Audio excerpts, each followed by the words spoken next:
Hey guys, what's up? Welcome to the podcast. It is June 25th on Saturday. I wanted to do a follow-up to the Vince McMahon Hush Money video, but just took a little bit. As usual, just so much crap comes up. But also, a lot of other things were coming out, so I just kind of wanted to wait until it got a little bit quiet before I said anything. So just a side note, I know sometimes in these videos you hear a little bit of a humming noise. That's because where I record this, I know upstairs in the house it's always hot, and today's a very hot day. So I have the fan and the air conditioner going just to help cool it off. So that's usually what the humming noise is, what you hear. But definitely a lot of stuff I want to get to. I'm going to drop another video right after this one talking about Brock Lesnar and Roman. You know, I did say that we were going to get another Roman and Brock Lesnar match, and here it is. Also, we'll do a Money in the Bank preview, which is next Saturday.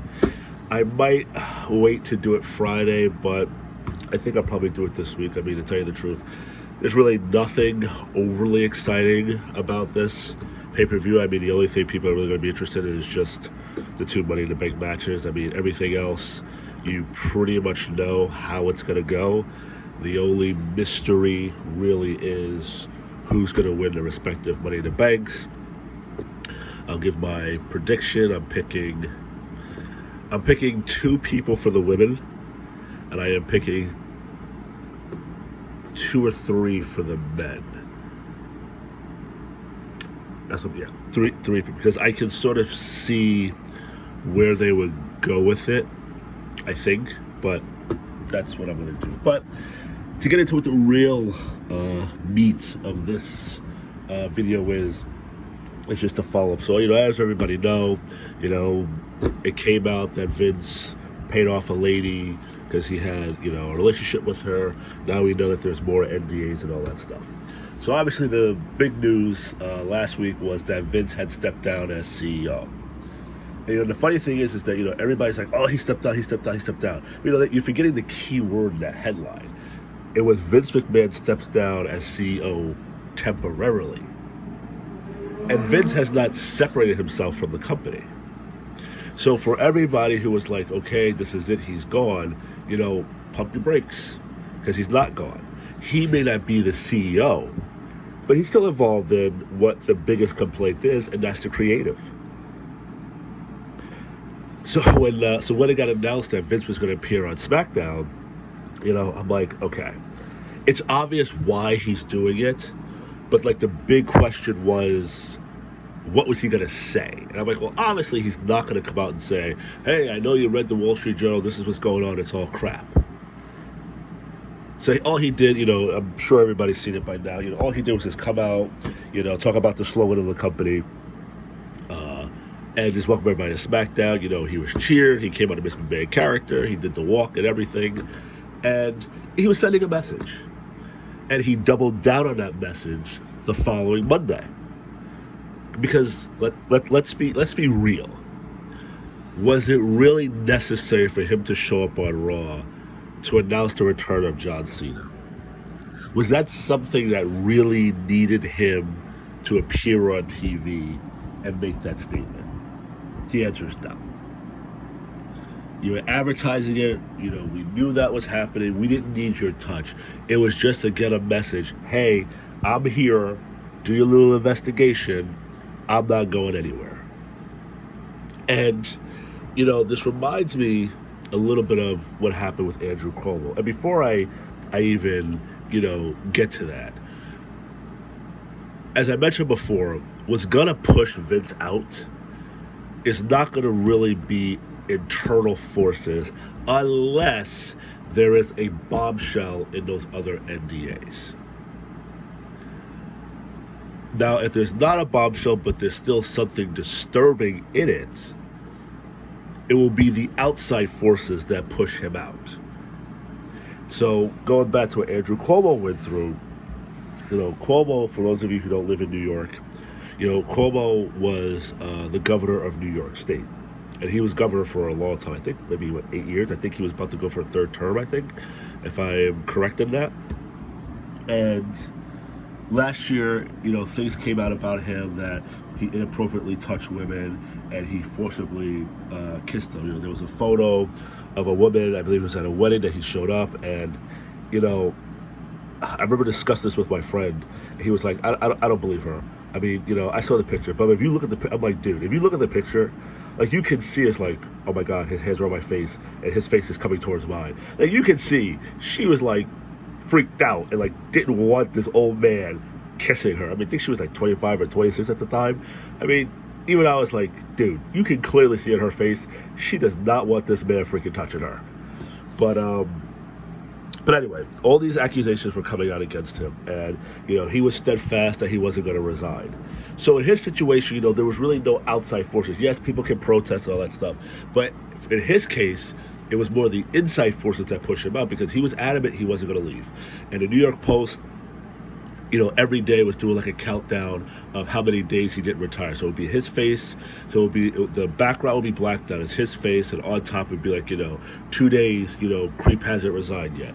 4 days, Creep hasn't resigned yet.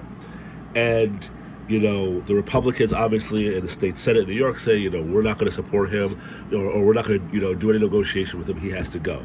And then what really put the nail in his coffin was that his own party, the Democrats said, we're going to start impeachment proceedings, we're going to push him out. So, when you have nobody to work with, it's kind of hard, excuse me, it's kind of hard to stay in office because nobody's going to do anything with you.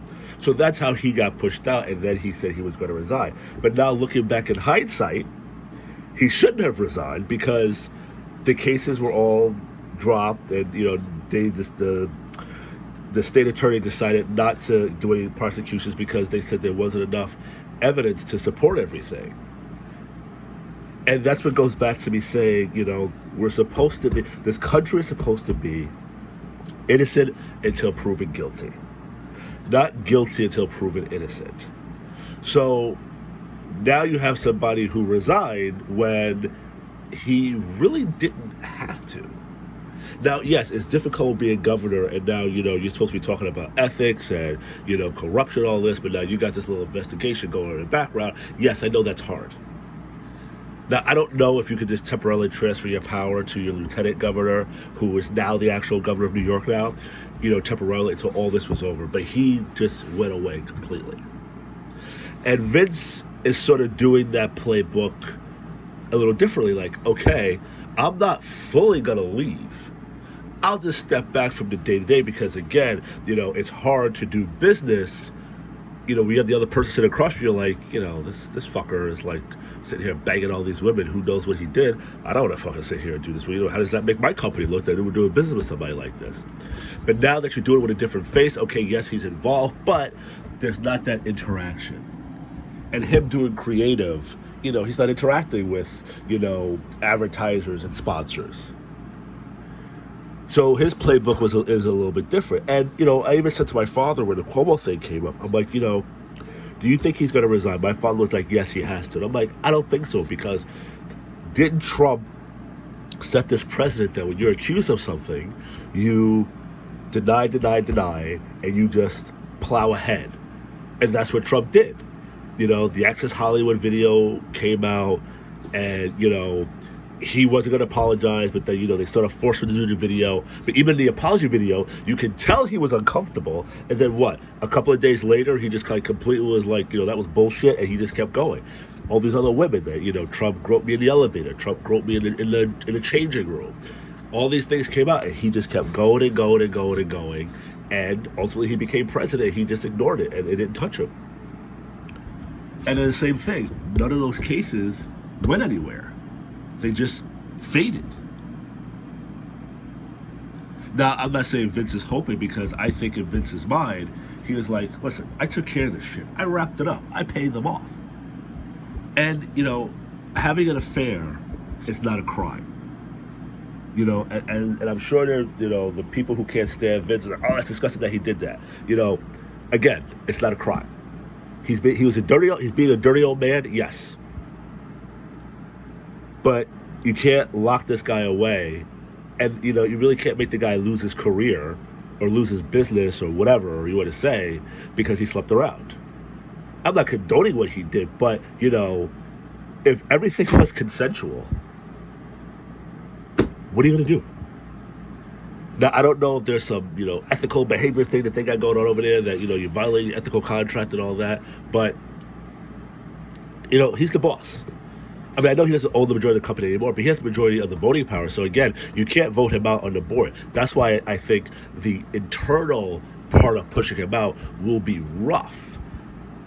The only way I see that happening is if, you know, there is some bombshell. When I say bombshell, I'm talking Matt Lauer type shit. Because if you remember, Matt Lauer had a button under his desk in his office that he would press that would close and lock the door. And if you remember the story of one woman, that he closed that door, locked it with that button, threw her on the couch and got on top and forced himself on top of her.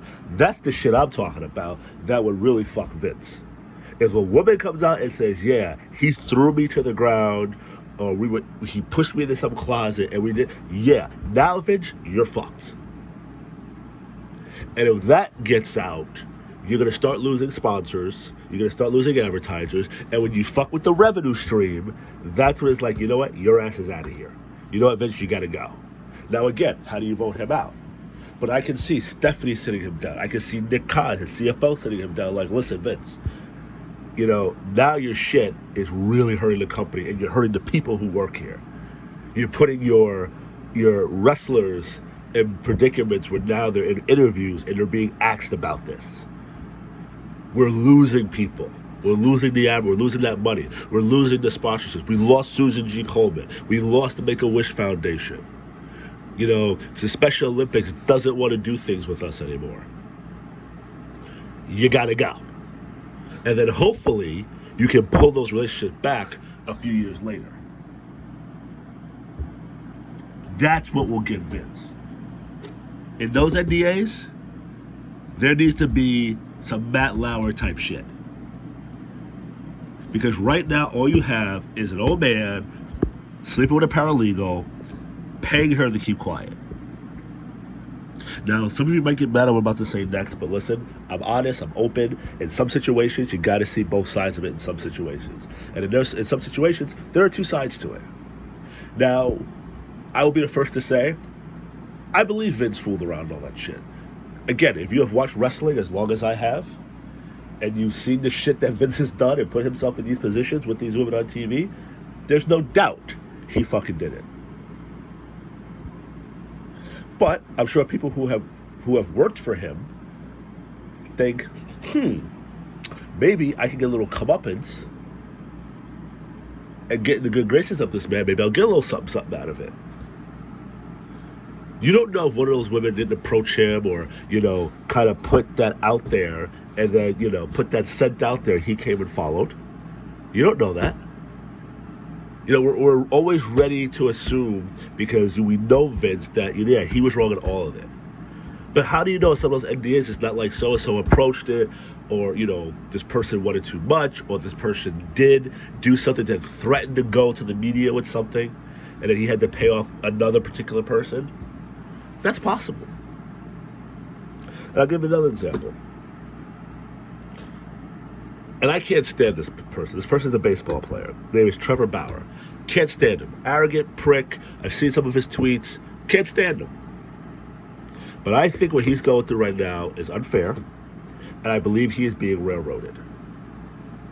So for those of you who don't know the story, he is a pitcher for the Dodgers. He signed a 3-year, $105 million contract. He used to pitch for they used to be the Indians, but now they're the Cleveland Guardians now.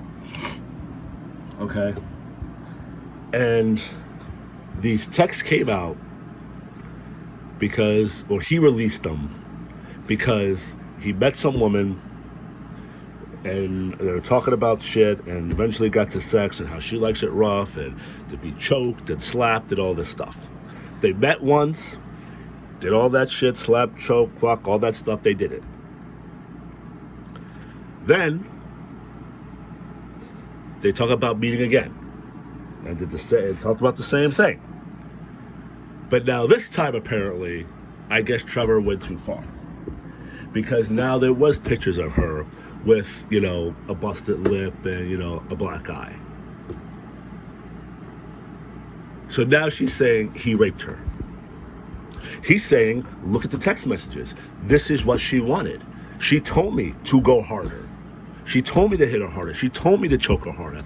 I did it. Fuck, for all I know, she's an easy bruiser. I did what she asked me to do. Between two consenting adults, I did what she wanted. Now she's coming back saying that I raped her. She tried to extort money out of me. And when I said no, this is what's now coming out. Now she's putting it out there that I did this. He gets suspended. They go through the whole investigation. They go through the court. Guess what? It gets dropped. Because the judge was quoted as saying, how do you punish somebody criminally for a consenting act between two adults? She got more than what she bargained for. She asked him to do this. Listen, he's a strong guy. A lot of guys, women, don't know their own strength at times. And that's what happened. Now, MLB in their domestic abuse policy have suspended Trevor from the MLB for 2 years, whose career now is essentially over. I believe he's 20. I gotta look how old he is. He's in his late 20s. So I think when he could come back, I think he would be near his 30s, or he'd be like 31 or something like that. I don't remember. But the fact is, in that situation, everybody was quick to jump because, again, he is an asshole. Everybody was quick to think, oh yeah, he did it. But when I was reading those text messages and reading all that stuff, I'm like, this is not right. And I'm like, okay, yeah, he's got to get off because it's clear, he didn't force this. He did what was asked, what she liked. And then to find out months later, no. Now he's lost his career because of somebody who wanted something, got more than what she asked for, got more than what she bargained for. And now this guy, she tried to extort him. He said no. And now he's lost his career. And that's what I'm saying with Vince. You can't be so quick to say, yeah, he did all this shit to all these women. Again, you don't know that these women, some of them could have came after him. You don't know. We weren't there. The only ones that know what happened is Vince, his lawyer, and the women. Those are the only ones who knows what happened. And look, Vince is a smart guy. And I would really think that at least his lawyer or Bruce Pritchard or somebody would have said, Vince, it's not a good idea for you to go on TV. Because if, again, the lawyer knows what's in those NDAs. And if he is like, Vince, this is not a good idea because undoubtedly they're going to find a certain something. So just stay at it, just stay quiet. And Vince is a smart guy. And I don't think, yes, he is arrogant. But I don't think, and I could be wrong, but I don't think he would have done what he did if he knew that there was no there. Right now, I am not convinced that there was enough. Again, obviously we haven't seen what's come up, but right now I'm just going based on action. I don't think there is enough that this man has anything to worry about. Now, the $100,000 in this particular case, again, as I said in the other video, that's the problem. And, maybe he told her, listen, I want to give you more money, but this is what you got to do. You have to come to me asking me for a raise. We have to have a meeting to discuss your workload because, this happened around the time when their company was laying everybody off of COVID. So, he could say, listen, we were laying off a lot of people because of COVID. She had much more experience. She was more of the go-getter. She had to take on more responsibility to people who left. So we compensated her accordingly. That could be his out. Now, yes, it's a coincidence that the lady that you're banging, she's getting extra money. Yes, that's too bit of a coincidence. But listen, you got to prove that. You got to prove that, yeah, I'm only doing this because we're the sheets. But the big settlement, the $3 million, he paid out of his pocket. He paid out of his pocket. You're paying somebody to keep quiet about an affair that, again, is not an illegal act. So what are you going to do? Now, we did get some details about that she got $1 million lump sum payout, and that the remaining, the $2 million, is to be paid out over 5 years. Now, if she violates that NDA, I would think she ain't getting anything. So that's why I'm also thinking, how are they going about this investigation? Because there's an NDA, obviously you're bound by it. You can't discuss it. So how are you now going to go back to these ladies to interview them? So now you're looking at text messages. I don't know if it's email, but he texts. So what was the communication? Are you talking to the friends of these women to find out what they said to you? Because I'm sure now, if one of them says, yeah, Vince, raped her, yeah, then that NDA, at least to me, would be null and void. Because as I said before, you can't have an NDA covering up a criminal act. So I believe then she would be free to talk.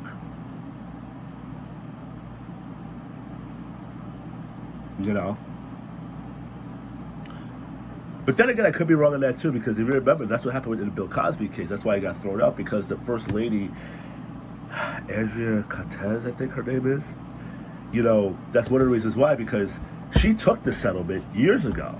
And then she came back and testified in a new case, and they're like, well, wait a minute. You accepted money in lieu of him being prosecuted, or in lieu of you making a complaint that would have led to his prosecution. So now you can't come back and keep the money and now say it's out. And I was very surprised by that. Because, again, the money was to cover up. Now, maybe because the statute of limitations ran out on that particular thing. I don't know. But you need a Matt Lauer bombshell to get Vince. Until then, Vince is staying. Now, Vince might say, hey, you know what? Maybe Stephanie can stay CEO. You know what? She can deal with it. But in all honesty, do you think Vince does not know what's going on because he's not CEO anymore? Nick Khan is telling him shit. I'm sure he's talking to Stephanie. It's just like when Trump became president, they said, he had to dissolve himself from the company. You don't think he was talking to his kids like, what's going on with the business? And yes, this does put Stephanie in a tough spot. And she did was reported recently that she just had a meeting, all hands on deck, and she addressed the situation, because why are you going to pretend that elephant doesn't exist? We all know why, Stephanie, you're here, so you might as well address it. And the all hands on deck is, yes, they're probably bracing for what could potentially come out. And how do you protect and insulate things? So they probably are reaching out to the sponsors and saying, yes, I'm sure you were aware, because I guarantee those sponsors, advertisers, they already know about the story. Somebody within their company read that article, went to the decision maker and said, hey, this is what's going on with them. And right now they're playing it as innocent until proven guilty. Let's see what happens.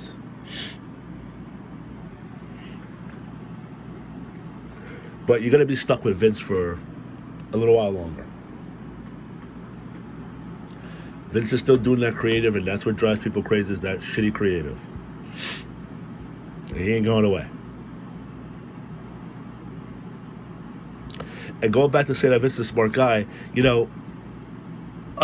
now we don't know how far back. I think the article said 10 years. I could be. I don't remember now. But, maybe the first time Vince did something, it was impulsive. So maybe there was no NDA, and maybe he did use company funds. Maybe they can find that because it was an impulsive thing. But I just see Vince calling his lawyer, saying, "Hey, listen, got a situation," and I can see the lawyer properly guiding him. Okay, you want to pay her off, Vince? Listen, don't pay her from the company. You got to pay her out of your pocket.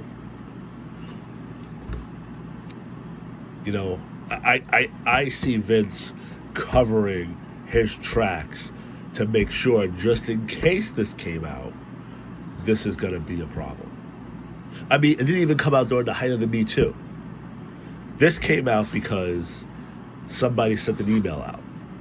And then somebody from the board leaked it to the Wall Street Journal. That's how this came out. Because people were going down left and right during the Me Too movement. And you're really not hearing anything more, too much of any of that stuff going on. Somebody complain, when I say complain, I don't mean complaining. But, somebody filing a complaint about that. You're not really hearing the, any of those stories that much anymore.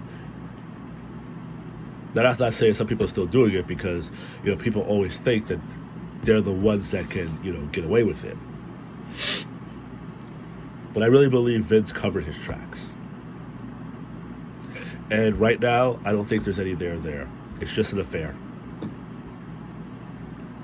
And clearly, while he was doing this, he was still effectively running a business, making all these deals, making the company all this money. So it wasn't like, the company was losing money, stock price was down, none of that stuff was happening. Now, the fall guy for all this might end up being Johnny Laurinaitis because he didn't, was put on leave. Now, that could also be a problem because now if Johnny did something, let's say out of this, Laurinaitis is the Matt Lauer, and then Vince helped cover it up, that could give Vince a lot of trouble too. Because you had a predator in your company, you knew about it, and you did nothing to protect the women. That could hurt him as well. Not only professionally, personally. Because would you want your granddaughter, your daughters around him? Would you allow your daughters to see their grandfather knowing he did not help protect women, knowing that, Laurinaitis, obviously I'm just saying if Laurinaitis, did something like that, he forced himself, there was a complaint made, you did nothing, you're like, okay, we'll just pay her off. Could Laurinaitis come back in the future? Who knows? Probably. If all this gets cleared away, he can come back.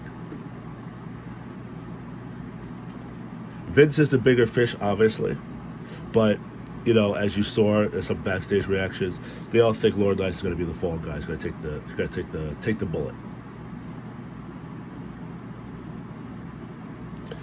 But it's probably going to be quiet for now regarding this particular situation. And we'll just have to see what happens. But at least know for Money in the Bank, most likely SummerSlam, and probably through the rest of the year, you're going to be stuck with Vince's creative unless these investigators find something. And there's a lot of people investigating. I mean, I think they said there's 5 law firms investigating on behalf of the investors to make sure that money wasn't misappropriated. Now, if Vince gave all these women raises, that's a problem. But now if you only gave 1 or 2, and you can make a case for it, a reasonable case for it, okay, then, it's kind of hard to prove that. But if if there's like 15 women, and all 15 women got a freaking thing, now you're developing a pattern, But we shall see what happens. But that's going to be it for now regarding this situation. If anything pops up, I'll come back on. And stay tuned.